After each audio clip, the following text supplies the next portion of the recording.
Welcome everybody. I hope everybody had a good trip. We already know that people here have many questions, so it's sort of first time experience for all of us, because it's the first workshop of that type that you're actually doing. And the students work very hard to prepare all of the tutorials for you. So I hope you enjoy it, even if not everything looks quite as smoothly the first time. Already from the number of questions that we have heard, it becomes obvious that Rosetta is a pretty diverse protein modeling tool, and many of you encountered Rosetta for different types of applications. So it's pretty well known for de novo protein folding. You already thought about that. But here, what you see is basically 12 or so applications that Rosetta can do these days, and I would venture to say that this list is probably not complete. So there's loop modeling, small molecule docking, RNA folding, protein docking, the flexibility, protein design, protein interface design. We can work with symmetric proteins in many of the modes. We can work with fibers in many of the modes. We have recently done a lot of enzyme designs, protein DNA interfaces, and there are more things that Rosetta can do. So a lot of the questions that were asked in the last half hour have different answers depending on which mode in Rosetta you are in, right? Sometimes you need to cluster, sometimes you can look at the score. Sometimes you make 100 decoys, sometimes you make 100,000 models. And so what I just want to express with that is it's certainly not a tool that you completely understand and learn in a 1.5-day workshop, right? What we can do is we can give you a starting point to learn to work with some basic algorithms, but there are no sort of simple cookbooks that are going to solve each problem that you might have and you might want to ask as well. And the second thing that I want to point out, it's a molecular modeling framework. So what's coming out of Rosetta are models. These are not the truth, right? So these are models, and each of these models is a hypothesis how it could be. But you need experimental data to verify these models, right? So we're going to look a little bit at protein folding, but as I mentioned earlier, Rosetta is famous for protein folding. That was the first module that was implemented. This module alone actually is of academic interest, basic research interest, but has little applicability until you combine it with sparse or with experimental data. Then it becomes really powerful. So for my talk today, I'm going to have to focus on a couple of those topics here, because we cannot cover everything. So I'm going to talk about protein structure prediction here at de novo, and also in together with sparse experimental data. And I'm going to focus on design in general, and a little bit on enzyme design. Just sort of giving an overview of some of the highlights of Rosetta research in those areas. To give you a little bit of an idea of the scope of the Rosetta software, it's developed in more than 10 laboratories, depending on how precisely you count, it's somewhere between 13 and 17. But here are 11 labs that are sort of core developers. David Baker, obviously, in David's lab, back in Seattle, everything started. And every other person you see here worked at one point in his life in Seattle in David's lab, and then went off. We are over here in Nashville, Tennessee. But you see throughout the United States, and actually in Israel, there are sites where this software is developed. These are just the principal investigators. If you count the actual researchers who contribute code to Rosetta, it's probably about 50 researchers that actively contribute code these days. That also explains just the variety of these different modes, and it tells you that there are several 100,000 lines of computer code. It's nothing that can be understood and completely learned within days. Okay. And here you see some of those active developers. That's actually from 2009. I need to update that. So Rosetta Commons is an academic software package, as you know. The license is free for non-commercial use. It has a variety of applications, and it has an extremely wide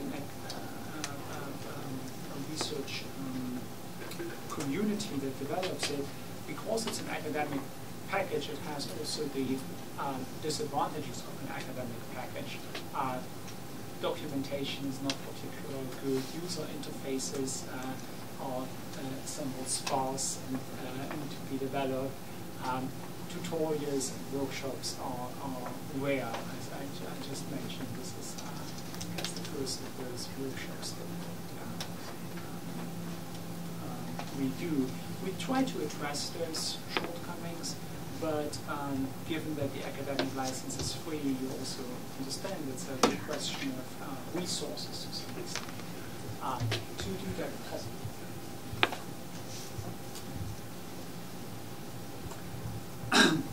Rosetta was, I think, the first publication is from 1997, the actual protein folding publication, so it's about 14 years now. Within the community, there are roughly 500 or so manuscripts published that relate to Rosetta. Again, this number is probably not very precise, but the ballpark is correct. About 18,000 citations.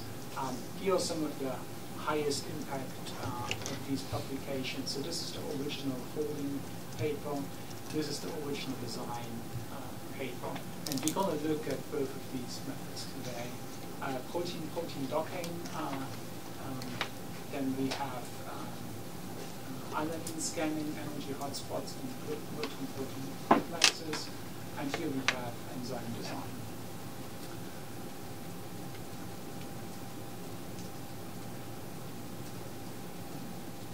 Okay, and here we are basically at something that I just mentioned. The license is free for academic use, and you see that the growth of people who actually download Rosetta is enormous, right? There are more than 7,000 people who downloaded Rosetta so far.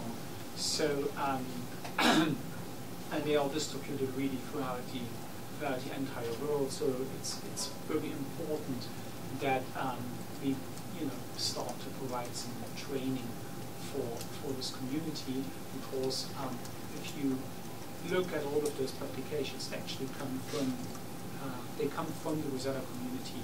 There are much fewer publications that come out from outside the Rosetta community, and that's the problem of just making proper documentation, tutorials, and so on available to the scientific community. Okay, so this sort of to give you a small overview of this the background of Rosetta.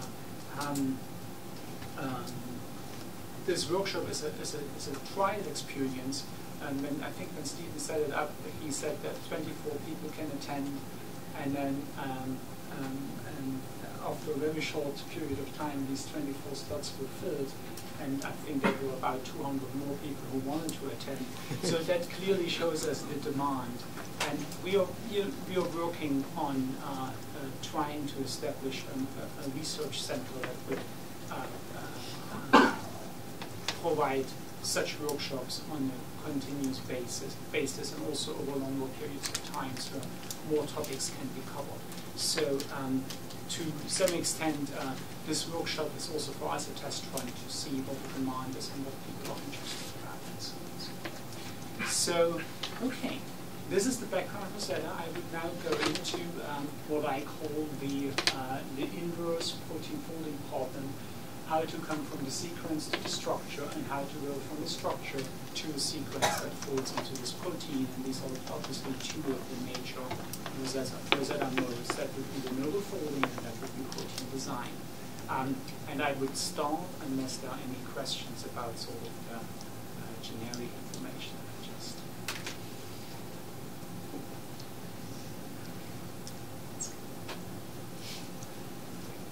So, going from the primary sequence to the folded protein structure. So given a protein's amino acid sequence, what is its three-dimensional fold and how does it get there? So that's, often also called the holy grail of at least computational structure biology, right? Write a computer program where you can input the amino acid sequence and you get the three-dimensional structure. I just wanted to highlight this is not a solved problem. Rosetta can do that sometimes for some small protein aspects. And this is very exciting, but it's far away from being an entirely solved problem. If we assume a protein of 100 amino acids and just say each of these amino acids has 100 possible conformations, that would lead us to a search space of 100 to the power of 100 or 10 to the power of 200 possible conformations. It's pretty clear that we cannot search that conformational space exhaustively. And this was actually pointed out early on by Leventhal in 1968. And it wouldn't make sense to search these conformations exhaustively because a lot of them will be energetically very unfavorable. You're going to have clashes and so on. But just to illustrate, it's definitely not trivial. Earth is about 10 to the 14 years old, so you couldn't finish that search, this exhaustive search at the time that Earth exists. Given the protein fold, what is the primary sequence that folds into that fold?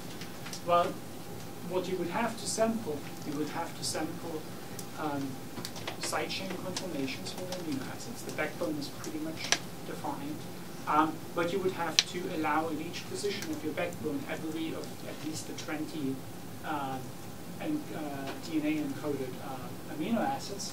So if we assume that we have just a total of 100 conformations for these 20 amino acids total, so that's not a whole lot, we are back at our 100 to the power of 100 or 10 to the 200 possible conformations. Earth is actually less than 10 to 10 years old, so we cannot quite solve that exhaustively. So the question is, how do you approach this problem of protein structure prediction and protein design if the search spaces are so huge? And the approach that Rosetta came up with is Monte Carlo sampling.